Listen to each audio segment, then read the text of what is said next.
Yeah, Mlonzi, I think we can start. I think we have a good number. Yes, Chris, I think we can start Yeah, sure. for the interest of time. Yes. Thanks, Chris. We can start off. Maybe you can do the introduction, then I'll pick from there, Mlonzi. Hello, team. How are you? Thank you. My name is Martin Mulonsi. Allow me to welcome you to this weekly CME. That will be very interactive. So we expect total attention, and also be free to interact. We'll have section at the end of we'll have discussion section at the end of the section. So thank you and feel free and welcome to the CME. Chris, you can take over now. Thank you. So thank you, Mlonzi. I want to also introduce myself. I'm Chris Ntika. I coordinate the Regional Technical Working Group for Nairobi County.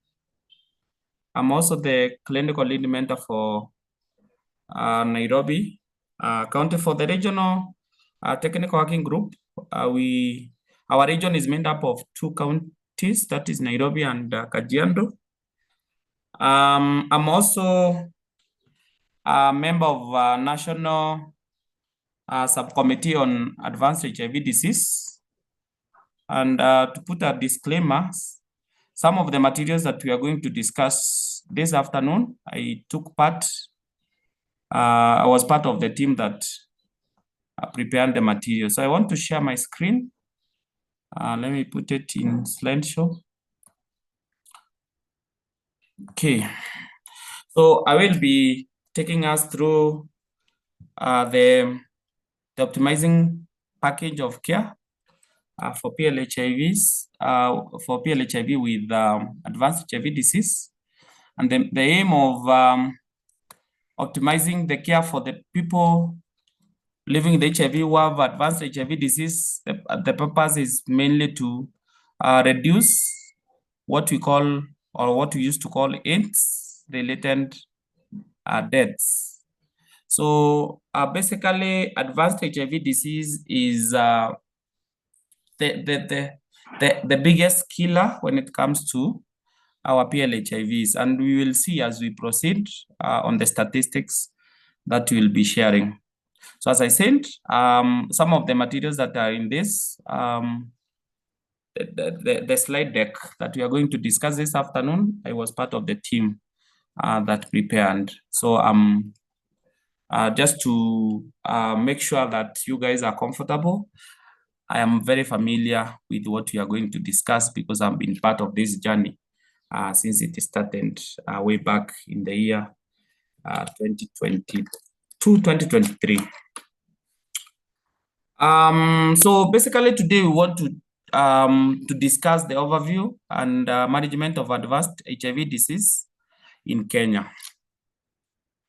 Just to start us off, I want to go through this. I know most of us have interacted with this slide. This slide basically gives us a breakdown of our current HIV status or epidemic status as a country. So currently we have 1.3 Kenyans living with HIV, with around 67,869 children who are between 0 to 14 years who are currently living with HIV. And this is as per the Kenya HIV estimate of 2023. We are still waiting for the 2024 estimates, which might be shared sometime this year. So when it comes to our national HIV prevalence, we are at 3.7%, which is below 5%, and the prevalence that we have necessitated the introduction of 3 test algorithms that we are currently implementing. So when it comes to male, the HIV prevalence is 2.6%, with female being affected more at 5.3%. Then when it comes to new HIV infections, the year 2023, we had a total of 22 22,154, with more females affected at 12,000, male at 5,000, and children between 0 to 14 at 4,447, 4,474. Will allow me to just divert my phone for the, or let me just put it in. Okay, so 4,474 children between 0 to 14 years.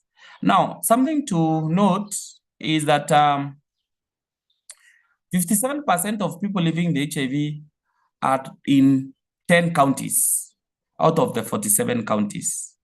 And the other thing that you need to note is the fact that out of 200, not 200, but 22,154 new cases that were identified. I didn't understand that. That was 1 minute. I need to switch off my phone. To switch off my phone. Let me put it in like mode. So out of the 22,154 newly diagnosed HIV, 41%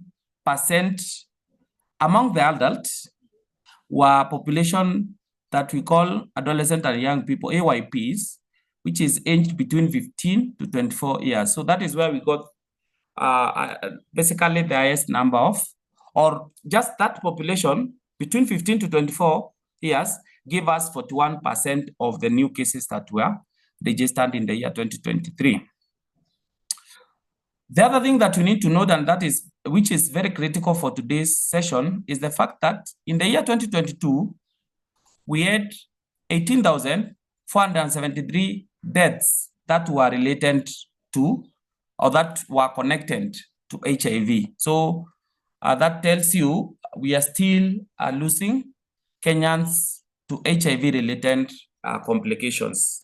And that is what we want to avert through enhancing and improving the services that we offer our advanced HIV disease patients. So this is just to put emphasis on the fact that, yes, as a country, we have been able to reduce the AIDS-related deaths when you compare 2020 and 2022. So in 2020, we lost around 50,988 persons secondary to AIDS-related deaths, which has reduced to 18,458 as at 2022, which is basically a reduction of 64%. However, we are still losing people due to HIV-related causes or AIDS-related causes, things that we can be able to prevent if we put more emphasis on the management of our PLHIVs.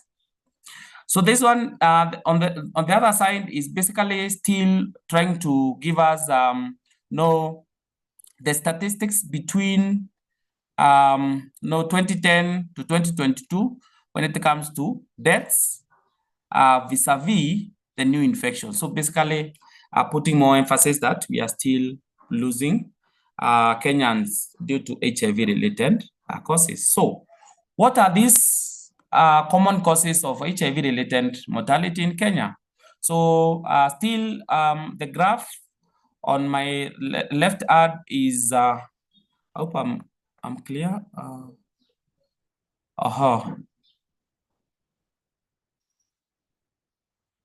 Oh, so the statistics, the 2023 statistics, we had an issue with the statistics that were shared, and they will be, once we get the 2024 statistics, you will realize that even those statistics are lower than what we are presenting here today, because a lot has been put into making sure that the management of our PLHIV is optimal. However, we still have gaps that we need to fill.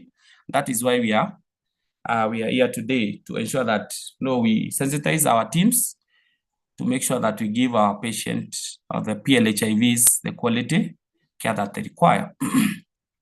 So the most common causes of deaths in adults, the leading cause of mortality is TB, followed by cryptococcal meningitis, followed by severe bacterial infections.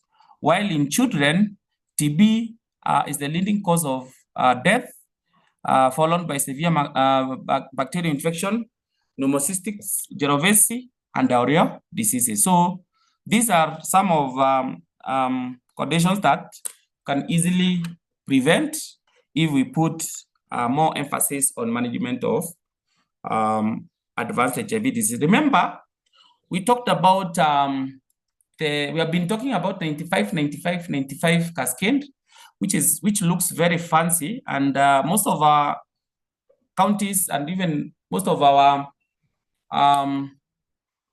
basically most of our counties have been able to achieve over 95% in those 95, 95, 95. But when you look at the 5% or the 3% or the 2% for those who have been able to achieve 98% in terms of viral suppression, we still, it's quite a number. When you say like 5% of 1.3 million Kenyans, it's quite a number. And if we don't put focus on those 5%, then we'll keep losing our people to HIV-related causes that can be prevented, that can be managed if we are able to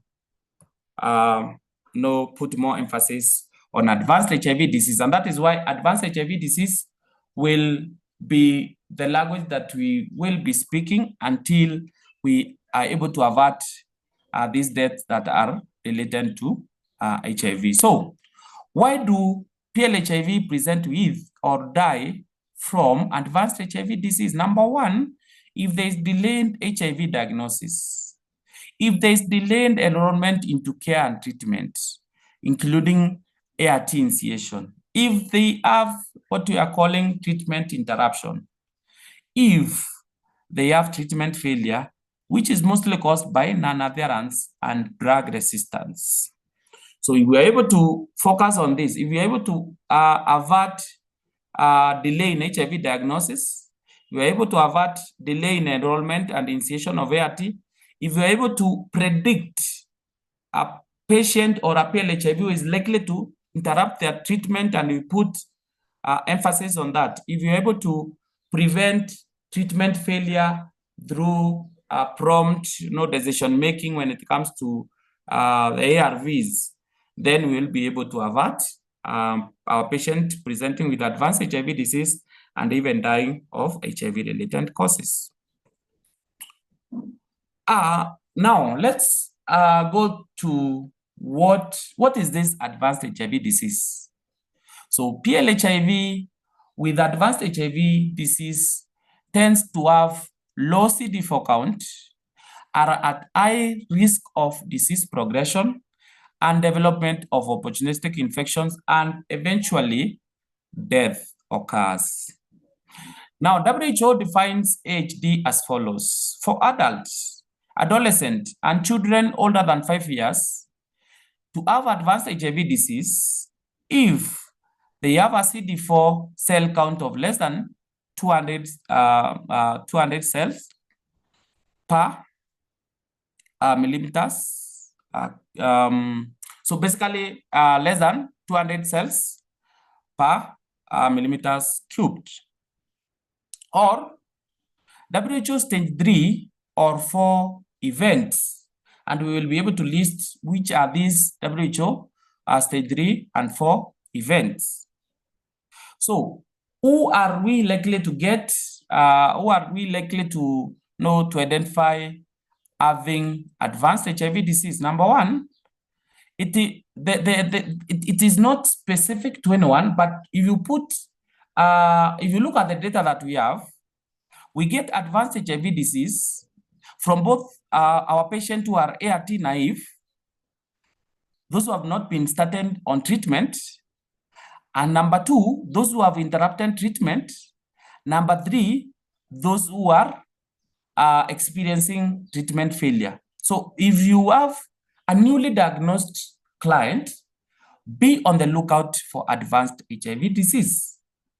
If you have a patient who has interrupted treatment and they are returning back to care, be on the lookout for the advanced HIV disease. And if you have a patient in your clinic who is experiencing suspected treatment failure or confirmed treatment failure, be keen to identify advanced HIV disease. And we will go through the process on how we are able to identify the advanced HIV disease in our patients who are seeking the services first time, those who have been with us, and those who are returning after interrupting treatment. For children younger than 5 years, we define advanced HIV disease as all the children who are below 5 years.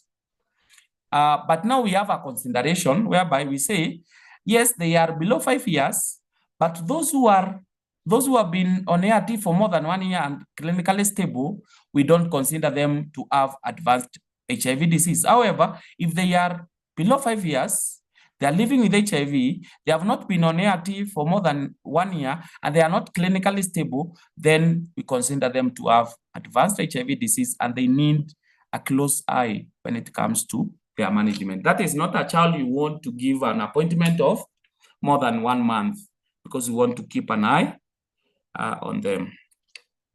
Now, how do we identify? This is what I was talking about. How do we identify PLHIVs with advanced HIV disease? Number one, let's make use of a CD4 test, which is our main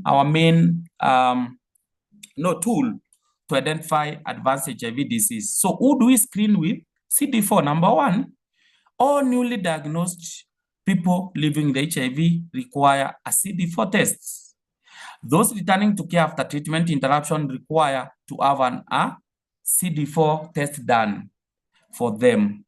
And those with suspected treatment failure also need to have a documented CD4 test. Why? Because we are most likely to identify advanced HIV disease in these 3 populations compared to other groups of PLHIVs. This is just disease progression over the years. So when you look at that, the line there, you can see once someone is infected with HIV, they tend to lose the CD4 cells abruptly in the first 1 year. And this is basically during the period we call widow period, whereby there is a lot of viral replication. And if there is high viral replication, then it means even the destruction of the CD4 cell is also high. That means there is a rapid decline in CD4. However, after that period, after the widow period, your body immunity is able to identify there is a problem, or there is a foreign body in your system, and then they're able to produce antibodies that are able to contain the viral replication. So if the viral replication is contained, that means the viral load also goes down, and this will now cause a rise in CD4, as you can see at this level. So CD4 will go back, will go up, but not to the pre-HIV infection level. So this one is explained by the fact that your body will be able to try to contain HIV by producing the antibodies that are able to eliminate that viral replication, or to reduce viral replication. And then after that, the CD4 will start improving. Then after that, because the HIV has not been managed at that level, then you will start getting rapid decline in CD4. And at the level of 500, CD4 500, you will get infections that affect immunologically normal people, which are also commonly cause infection in PLHIV, the likes of TB, the likes of bacterial pneumonia, the likes of herpes simplex virus, likes of herpes zoster, diarrhea, oral candidiasis, oral thrush, molluscum contagiosum, dermatitis, folliculitis. All those, they are also common in people with or HIV negative population, but they are more common when someone has HIV. Then the CD4 the CD4 destruction will continue, and there will be decline to the level of less than 250 or 250 and below, whereby now you start getting OIs such as pneumocystic gyrovesi, pneumonia, PJP, Kaposi sarcoma. At this level, these are more typically associated with HIV. Then when the CD4 is below 200, you'll get, or 100 and below, you'll get basically get OIs that are typically associated with HIV, the likes of cryptococcal meningitis, toxoplasmosis, the lymphomas, the MAC, CMV, retinitis or colitis, progressive multifocal leukoencephalopathy. Then we have the likes of microsporidiosis and other lymphomas, particularly primary CNS lymphomas, and others, as we will see when we go through the clinical WHO staging of HIV. So I want to put focus on the area that is demarcated with the area that is demarcated with red. So stage 3 and stage 4, these are our focus. And during our usual, the regular clinical mentorship that we do, and also support supervision, we have noticed some of our healthcare workers, even the experienced healthcare workers, have forgotten WHO staging because it is no longer a criteria for ART initiation. Before that, when we used to have WHO staging as one of the criteria for ART initiation, people were doing very good when it comes to staging our patient. But still, in this era of advanced HIV disease, we still need, and there's still a big role of WHO staging for the purpose of identifying patients who have advanced HIV disease and intervening. So anyone who has weight loss of unexplained weight loss of more than 10%, we talk about unexplained because someone might be maybe working on reducing their weight. So it needs to be unexplained. Then oral thrush, we have oral airway leukoplakia. If for those of us who joined Friday CME on still advanced HIV disease that was done by Dr. Maya, he was able to demonstrate what oral airway leukoplakia looks like in real patient that we have been able to treat in Kenya. So if you have a more than 1 month history of diarrhea, unexplained fever, severe bacterial infection, pneumonia, muscle infection, then you classify that client as having HIV stage 3. PTB, pulmonary TB, TB lymphadenopathy, acute necrotizing ulcerative gingivitis, all those. Then stage 4, we have more worse, HIV disease progression. We call it AIDS stage, which comes with HIV wasting syndrome of more than 30%, esophageal thrush or esophageal candidiasis, more than 1 month of herpes simplex ulcerations, lymphoma, Kaposi sarcoma, invasive cervical cancer, pneumocystic pneumonia. We have extrapulmonary TB, cryptococcal meningitis, which is the second leading cause of HIV related causes in adults, toxoplasma brain abscess. Then we have leishmaniasis and HIV encephalopathy. So we need to go back and look on the WHO staging to ensure that we don't miss on some of these cases.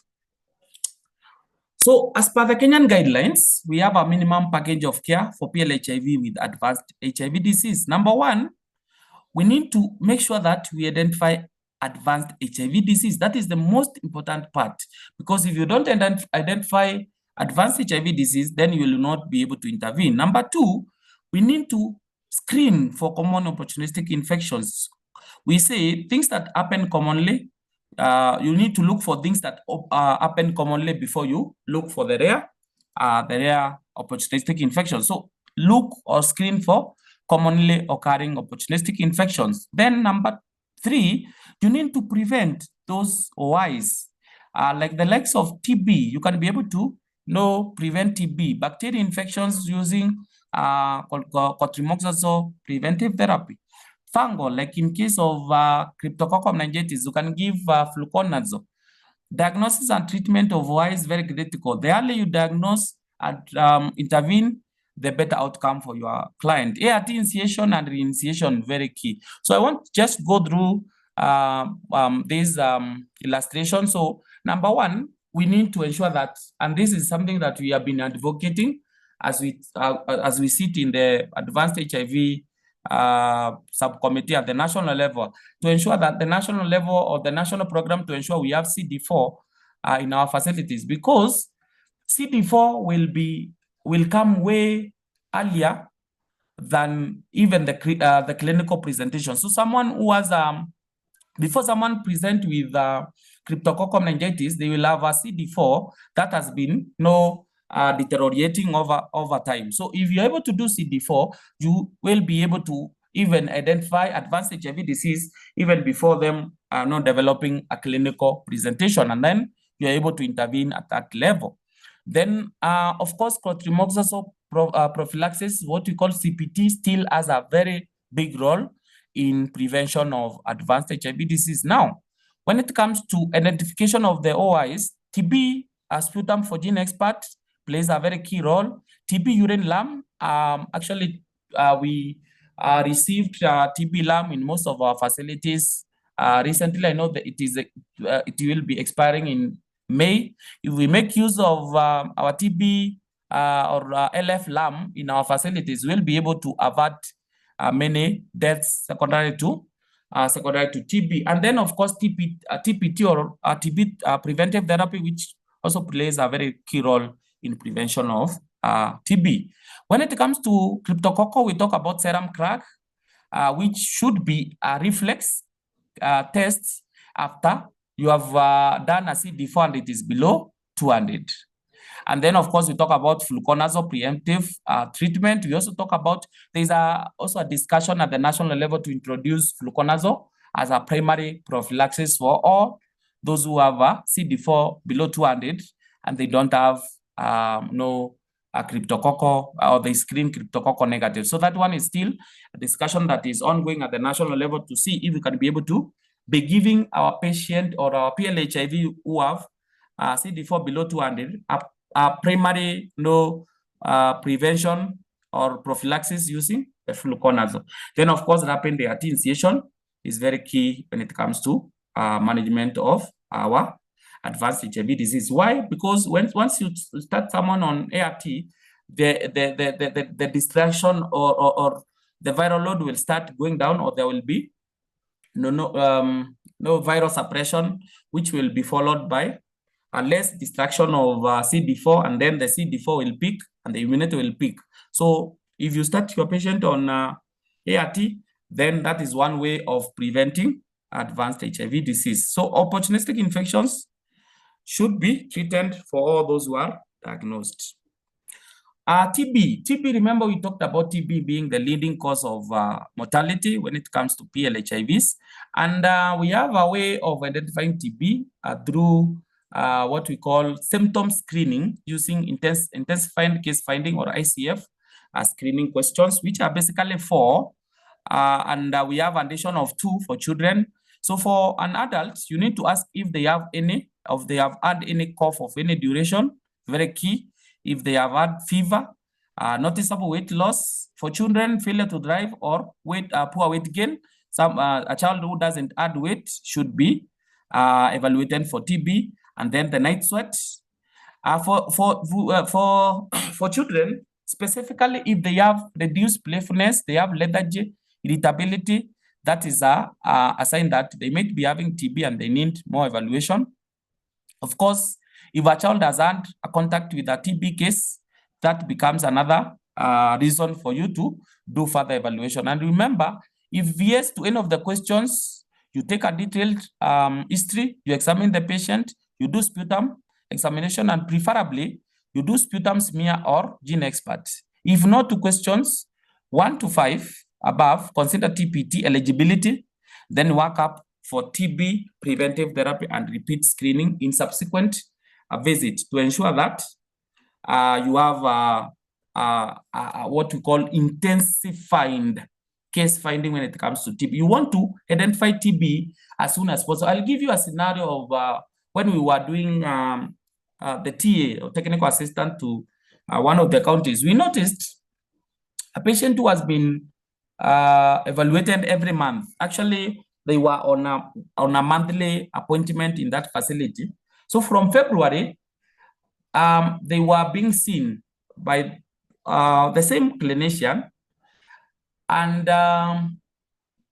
there was a steep decline in weight, because the weight between February and I think it was around June or July, they had lost around 10 kgs. But no, the idea that when you are clinician, when you are seated as a healthcare worker in the room, the patient comes, you just say hi, mnaongea. If you don't ask these questions directly, when someone loses weight, maybe that is what they have been waiting for. They have been praying. Maybe it's an answered prayer. So if you don't ask why they are losing weight, you might miss TB. So we realized that that client was losing weight for a very long time without even the clinician noticing. And when you look at the screening of TB was done, and all those visits, it was no sign for TB. So you need to be proactive when you're asking these questions. You ask the questions that they are. Usiulize mtu atuko sawa. Many people wakiwa na kikohoa is not a big deal, so that wako sawa. But when you ask these questions directly, you will be able to pick TB, and you avert death secondary to TB. So TB diagnosis, we say GeneXpert is the recommended initial test for TB diagnosis. And in a facility that does not have GeneXpert, do smear microscopy. However, take another sample which should be networked to a GeneXpert testing laboratory or hospital. Then TB LAM should be used where indicated among PLHIV as per the guideline. We will talk about that when do we use TB LAM. Of course, TB LAM should not be used as an alternative to GeneXpert. Remember, GeneXpert has a very big advantage when it comes to RIF resistance diagnosis.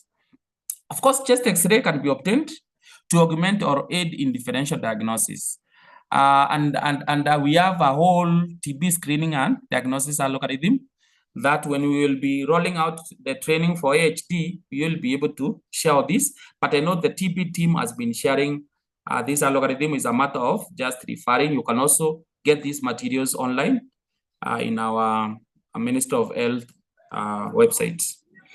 Preventive TB preventive therapy, what we call TPT, is very critical. So for all adult PLHIV, excluding those who are on PI-based ARV regimen, should be evaluated for rifampicin and isoniazid. That is 3 months of isoniazid and rifampicin, what we call 3HP, and it is given once weekly for 3 months, so basically 12 doses.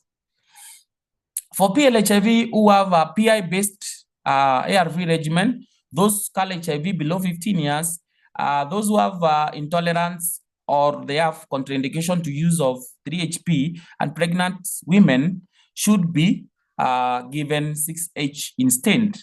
And we talk about why do we give isoniazid to PLHIV on PI-based regimen. It's because of drug-to-drug interaction between PIs and rifampicin.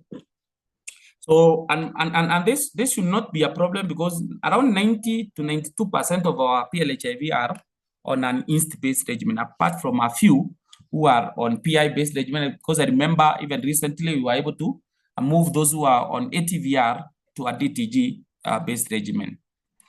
Let's talk about cryptococcal meningitis. So cryptococcal meningitis, as we said, is a second leading cause of mortality in PLHIV.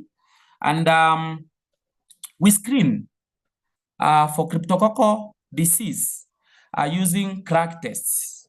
So crack tests should be performed in all patients with AHD, that is a CD4 below 200, as a reflex test in the lab, or those presenting with WHO stage 3 or 4. So anyone who meets criteria for no advanced HIV disease should undergo a crack test. When you talk about reflex test is whereby the same sample that you use for CD4 and you get a CD4 result of less than 200 should be the same sample that you use to do a serum crack or a crack test. We call it crack test so that we don't close it to only serum. So a crack test should be performed in the same lab instead of calling patient back for bleeding. So just use the same sample to diagnose cryptococcal or to screen for cryptococcal disease, so that if you are presenting back the result, you're presenting back result of a CD4 less than 200 and the result for cryptococcal disease. Anyone who is presenting with clinical symptoms of cryptococcal meningitis, regardless of CD4 count, should undergo a crack test. You'd rather do a crack test, you get it negative, than you miss to do a crack test and your patient ends up in the ward with a very progressed CM, which might cause blindness, which might cause a lot of damages. So if you do crack test evaluation and it is negative, then you need to evaluate for other differential comorbidities. If you do a crack test and it is positive, but no cryptococcal meningitis symptoms, kindly proceed and recommend an lumbar puncture. You provide presumptive or preemptive treatment where lumbar puncture is not done. And this is where you treat with fluconazole. And we will go through the cryptococcal algorithm in the next slide. So for those who have positive serum or positive blood crack and CM symptoms, you perform LP, you make sure that you do CSF analysis for crack, for gene expert, you do biochemistry for CSF and CSF for microscopy. And if CSF crack is positive, then you need to admit that client and start them on cryptococcal meningitis treatments. So where available, other diagnostic tests may be conducted on CSF, including Indian ink staining, and also you can do fungal cultures. So this is what is appearing in our guideline. I know we are in the process of reviewing this, but the most important thing is ensuring that any client who comes with or when the lab does a CD4 that is below 200 and below, they are able to do an automatic or reflex crack. And that is why when we CD4 reagent are supplied, they make sure that they supply together with the crack reagent as well. So if it is positive, you just assess for symptoms. And if the symptoms are, if the patient is asymptomatic, or if the patient is symptomatic, you need to admit and do under lumbar puncture. For those who are asymptomatic, and I know this is the area that we will be reviewing, because we want to all to have a strong recommendation such that anyone who has a positive blood crack should be able to undergo a lumbar puncture to avoid the confusion. So that is something that when we will be rolling out the AHD training going forward, we will be strongly recommending for lumbar puncture for anyone who has a blood crack to avoid missing on that. And of course, with the improved management of cryptococcal meningitis, with liposomal amphotericin and flucytosine, we want to have all those who are diagnosed with no cryptococcal meningitis to undergo that treatment, that induction with those friendlier regimen that we have in Kenya today. Of course, those who have CSF crack positive, they need to be treated, and we'll talk about how we undergo, or how we go through the treatment. Now, how do we diagnose HIV-associated cryptococcal meningitis? and which clinical features do you need to look for as a healthcare worker.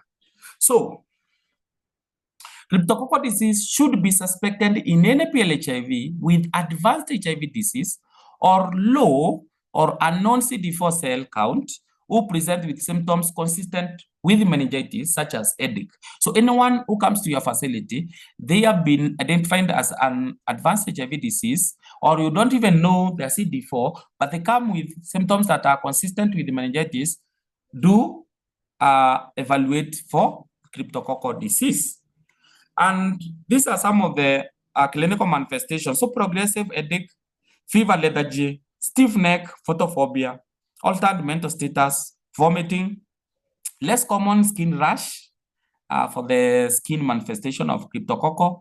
We have visual and hearing loss. This is more advanced cryptococcal disease, and some may come even in coma. So symptoms, of course, occur over a couple of weeks or months, if not days. Actually, not days. So this is a person who has been sick for a while, and now that history should be able to connect and trigger you or your brain to really think about cryptococcal meningitis. So if you want to recognize a cryptococcal disease, you need to look for symptoms such as headache, fever, change in mental status ranging from confusion to lethargy to coma, double vision, and any other cranial nerve deficits, neck stiffness, sensitivity to light, nausea and vomiting. And then for signs, you look for if they have conversions, sixth cranial nerve palsy. We have a reduced level of consciousness, meningism, papilloedema, whereby you, when you do a fundoscopy, you will observe a blood optic disc margin. Now, what are the other differentials when you're evaluating that a patient? You need to evaluate. We need to be very observant so that you don't miss on TB meningitis, which is most common. Of course, cerebral malaria, meningoencephalitis, which can be caused by the likes of mycobacterium, viral, bacterial, toxoplasma, gaudy, neurosyphilis. And then, of course, you need to also think about a space-occupying lesion, which might be a lymphoma, which might be toxoplasma, gaudy, or even a brain abscess. You also need to think about HIV encephalopathy and other conditions such as toxic metabolic, autoimmune, intracranial bleed. So you don't just put only your focus on cryptococcal, and if the cryptococcal is not there, you then close your mind. You should also think about other differential diagnosis when your patient present. So you need to check on the CSF parameters. So this will be able to guide you on the CSF cell count, protein, glucose, white blood cells, or that. And of course, now we need to talk about how do we have been able to identify cryptococcal meningitis. This patient is in our referral facility. How do we manage this patient? Or do we need to just write there on the treatment sheet or the patient file for the CCC review? As a clinician, as a physician, as a doctor who is working in an inpatient medical ward, internal medicine, once you get a patient and you're able to identify that they have cryptococcal meningitis, do you wait for the CCC team to come to review? The answer is no, because that is, we have made this a call that the management of our patient will be a multidisciplinary kind of approach. We will not have a CCC bearing the burden of managing even the patient who have landed in the medical wards or our pediatric wards, where we have our medical officers, we have our consultant in the ward. They should be able to manage these cases, so that now the CCC will augment in case they don't have maybe ARVs, or they want to know the viral load that was done or something like that. But now the burden of management should not only lie with the CCC team, but to be a multidisciplinary management of this patient. And we did it last week, part one, we were in Kajiado, and we were able to manage.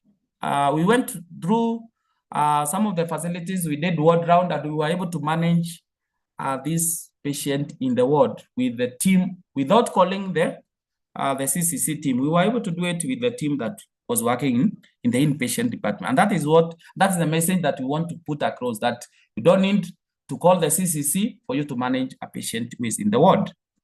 So how do you manage cryptococcal meningitis patient? So the principle is to have 2 weeks of induction, 8 weeks of consolidation, and more than, let's say, more than 1 year of maintenance management. So why do we do induction phase for 2 weeks? The goal is mainly to rapidly sterilize CSF, reduce early mortality, because we are going in very, very hard on cryptococcal.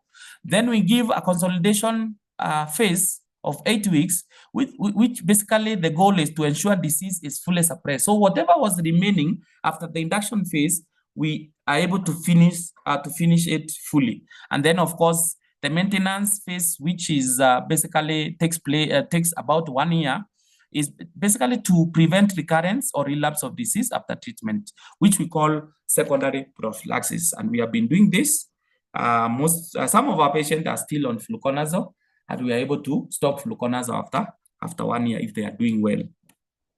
Now, how do we go about the management of the induction? Because the induction phase has been the problem because of the molecules that we have been using over the years. The amphotericin B has been the deoxycholate. The deoxycholate amphotericin B comes in with a lot of toxicity, and most of our healthcare workers, they are not comfortable with management of those toxicity. And in some of the cases, our patients succumb to the toxicity, not even the cryptococcal. I was impressed when we were doing technical assistant to Kajiado team, when one of the facility was very bold. They told us that when they did mortality audit for some time, they realized that most of their clients are dying not because of cryptococcal meningitis, but because of toxicity. And that is when they were able to come up with a way of monitoring the patient. They were not so keen on toxicity, such that they lost some of their patients, and they were able to do a mortality audit and realized that our patients are not dying because of the disease progression, but because of treatment. How do we go about it? They were able to come up with a very nice way, very organized way of monitoring those patients who are on deoxycholate amphotericin B. So, which is the preferred regimen for induction phase? So, liposomal amphotericin B with flucytosine has been approved by WHO as the preferred and safe way of managing cryptococcal meningitis. So we give liposomal amphotericin B 10 milligrams per kg on day 1 only. Then the patient will continue with flucytosine combined with fluconazole for 14 days. And for children, we give fluconazole 12 milligrams per kg per day. And that is for our children. Now, this is the preferred, but in some cases, you will find that we don't have the liposomal. For example, we don't have liposomal, but we have flucytosine. Now, what are we left with in terms of the option? So if liposomal amphotericin B is not available, then we give 7 days of amphotericin B deoxycholate plus flucytosine, and then followed by fluconazole for the adult. And the dose for adult is 1200 milligrams per day, while for children is 12 milligrams per kg per day. If, for example, you don't have amphotericin B, that is both deoxycholate and liposomal, then how do you manage this client? You give fluconazole combined with flucytosine for 14 days. and you are able to complete your induction phase. I know we have been doing this in the areas there where we are not able to. We have not been doing this because flucytosine is just a new molecule that we have been able to procure recently. But this is an alternative number 2 that you can use if you don't have both liposomal and you don't have the deoxycholate. Now, in case where you have a liposomal amphotericin B, but you don't have flucytosine, how are you going to manage your client? So you give 14 days of liposomal and 14 days of fluconazole as part of the induction phase.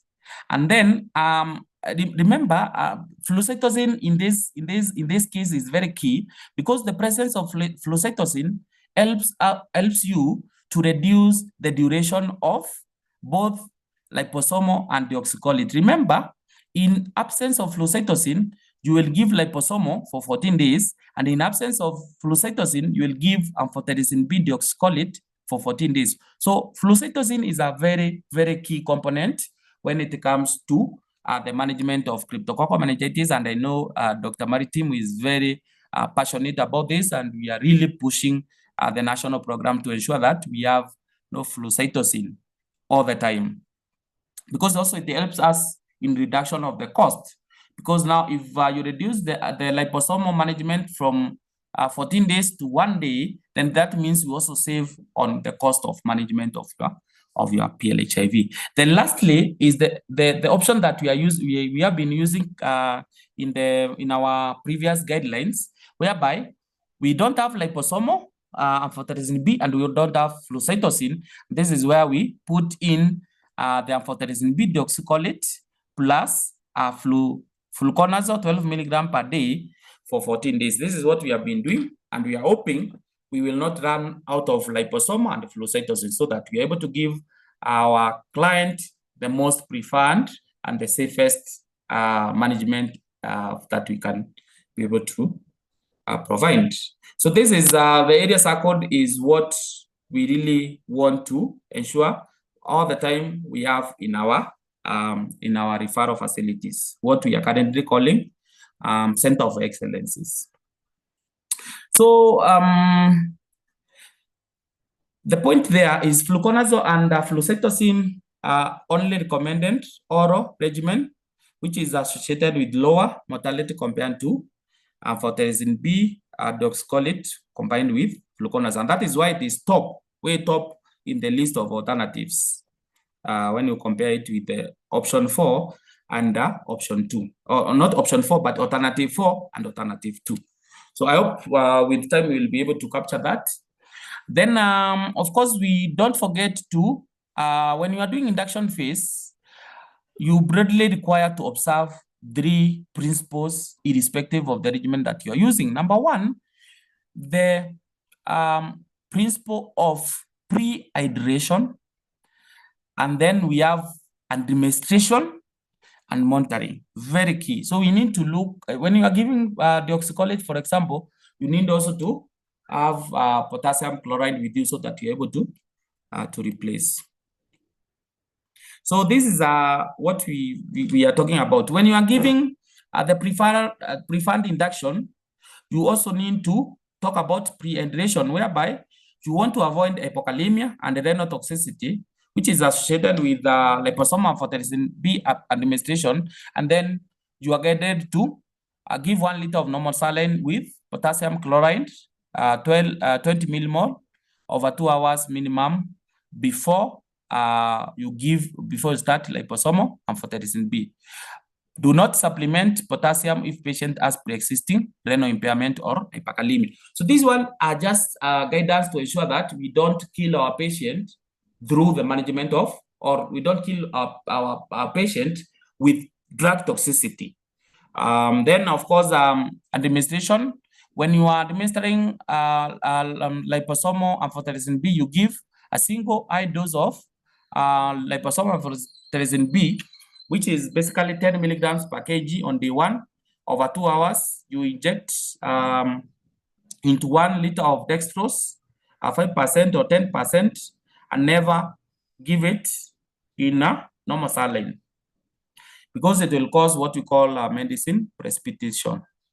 Never use normosaline as the amphotericin B because it will precipitate. Then, of course, we need to monitor for signs and symptoms of thrombophlebitis, and then we monitor full hemogram, renal function to check at the baseline at the end of week 1. We also need to check on the liposomal amphotericin B induced Rigas, which might occur, and of course, if the infusion length can be increased in this case, and you can also give paracetamol to stop the Rigas. So how do we manage HIV-associated cryptococcal treatment complications? So drug-associated toxicity, you need to be very careful with that. And of course, you need to also do what we call lumbar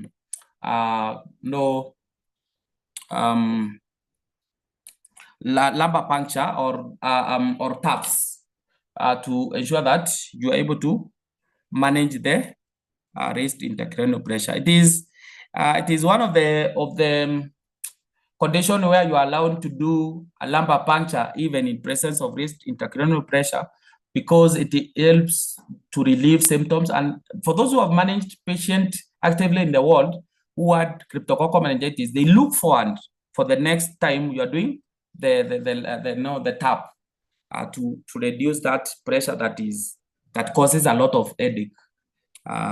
So they really look forward to the day when you are coming to hata watakuita daktari, utakuja kunitoa ile maji kwa mgongo lini, because it gives them that relief. I think I should be winding up. I know it's past. So this is more of program information, but we need to know that we have a CD4 testing site as indicated in that map. And there is an introduction of what we are calling VISTECT. VISTECT is a lateral flow CD4. And this lateral flow CD4 will help us in management or in identification of advanced HIV disease, because you don't require the conventional machine to know if your patient has advanced HIV disease. So it will be, it is where my cursor is. That is how VISTECT looks like. So there is piloting that is ongoing in 4 counties, and we have done the quantification to ensure that once the piloting is done, we are able to fully implement by the time we reach May 2025. We'll be able to implement lateral flow. So lateral flow is basically a rapid test whereby it will give you, it's more of a qualitative test, because it will tell you when the CD4 is below 200 or when it is above 200. So if it is below 200, then it is not able to give you the absolute number, but it will tell you this patient has a CD4 below 200. So you are able to diagnose advanced HIV disease. If it's above 200, then you are able to, of course, evaluate for other causes of symptoms. Of course, we are still implementing Kenya HIV prevention and treatment guideline, which has really we have been able to sensitize quite a number of our healthcare workers, with more than 9,000 trained already. And we are finalizing on a 3-day sensitization package for healthcare workers, which is basically slides, case studies, workshops. Then the national program has also planned for countrywide trainings. I know there's a training that will be taking place in the next 2 weeks. Then, of course, the revision of AHD OI manual, because the last edition that we have is 2008. I know we end up a meeting to revise the OI manual, and of course the guideline, the 2022 guideline is being reviewed. We are hopefully to get the new guideline in this year 2025. This is how our flucytosine looks like. So we were able to get commodities that were procured, and they are in country, and some of our counties have even been supplied with. So they are more effective. They are less toxic, as I mentioned.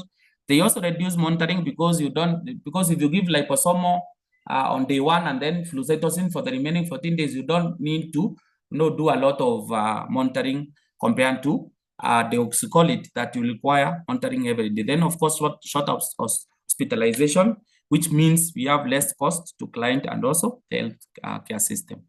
Then, of course, we want to leverage on electronic medical records, AHD dashboard, which will be able to give us proportions of those who have AHD, those who have OIs, those who have been treated, and of course, outcomes such as mortality. And of course, currently we don't have inpatient data because most of our inpatient, they don't use the EMR. We want to ensure that what happens in the inpatient is also captured in the EMR. Then, of course, yeah, so you allow me like 10 minutes, actually 5 or 10 minutes, to talk about what we are calling advanced HIV disease center of excellences and spokes, because this one will really it's very, very, very relevant to us. Now, what we are planning to implement advanced HIV disease is through having center of excellence. Like, I'll give an example of Nairobi. So Nairobi, we have facilities like Bagathi, Mama Lucy, we have a facility like Mata Hospital, we have facility like KU, KNH, all those are identified as center of excellence. So the plan is to ensure that these center of excellences have enough capacity in terms of the human resource for management of advanced HIV disease, and also they should be able also to have commodities and the resources to manage advanced HIV disease. So this, let me take, for example, Bagathi Hospital, which is the county, which is Nairobi County Referral Hospital, will be attached spokes. So the spokes are those facilities that are low in terms of level, that are not able to manage or to manage patient or advanced HIV disease patient in the inpatient department. So they will be referring their patient to to Bagathi, for example. So let's say the likes of Madare, not Madare, but Kibera community, the likes of Shofko, the likes of all those facilities that border Bagathi in that area. So they refer their client there. And then this the other side, we have Mama Lucy attached to a number of spokes. We have KU referral attached to a number of spokes. We have KNH also attached to a number of spokes.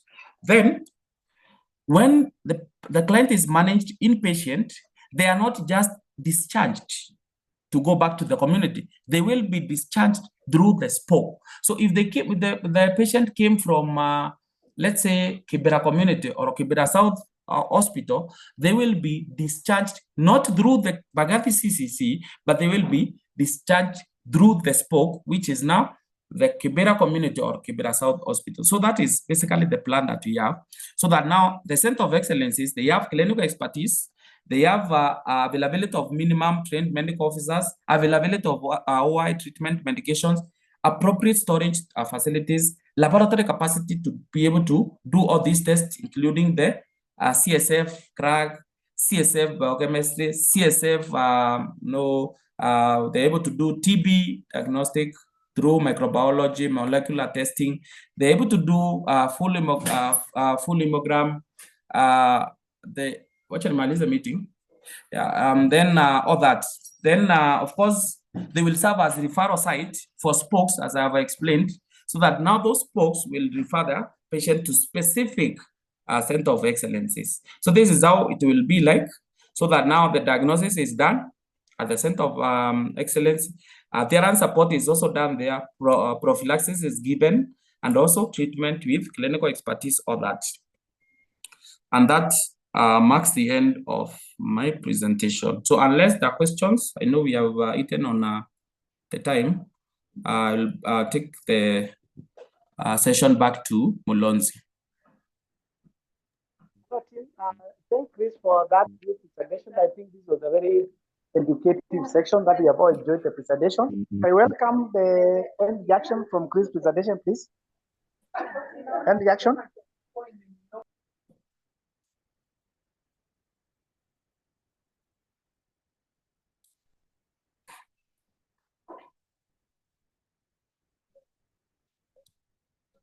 Hello, team. Am I holding reaction from the presentation?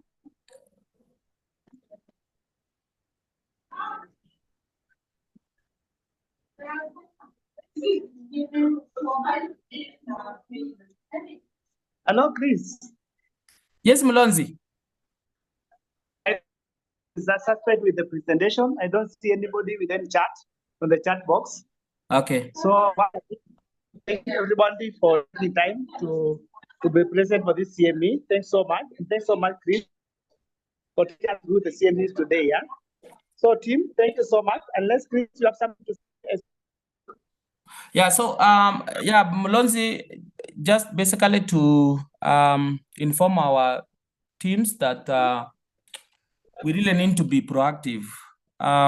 We have been singing the song of 95, 95, 95, and we have relaxed while we are still losing our patient due to something like TB, which is basically curable, because we are not doing a lot when it comes to screening, or we are missing early signs of TB. So our patient comes in very late.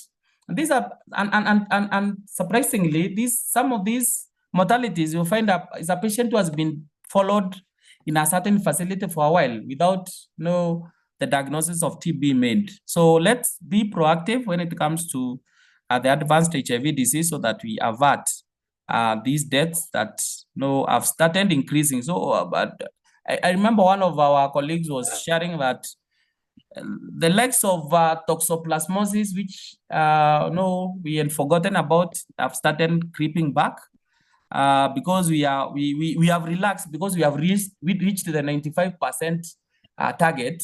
Now we are okay. We don't care about the naturally when you achieve your set goals, you tend to relax, and not because we don't care, but because of that relaxation that comes with achieving the target. Now we are finding the toxos are coming back, the CMVs are coming back. For the 5% that is remaining, who are still Kenyans, they're still our relatives, they're still our colleagues. So we need to be careful so that no one should die of HIV-related causes, because we are able to manage. We have a very strong treatment using the ARVs. That is my clarion call to the team. So let's be on the lookout so that we're able to capture the advanced HIV disease. So back to you, Mlonzi, so that you can close the meeting. Thank you, team. Thank you, team. Thank you, Chris, for your your remarks. I hope the team has taken in the remarks and the concern that nobody should die of preventable diseases.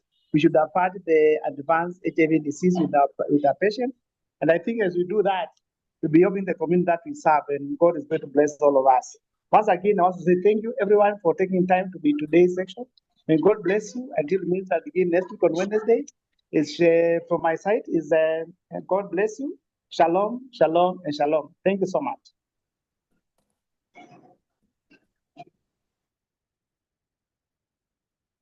You can now leave the meeting. It's your pleasure. Thank you.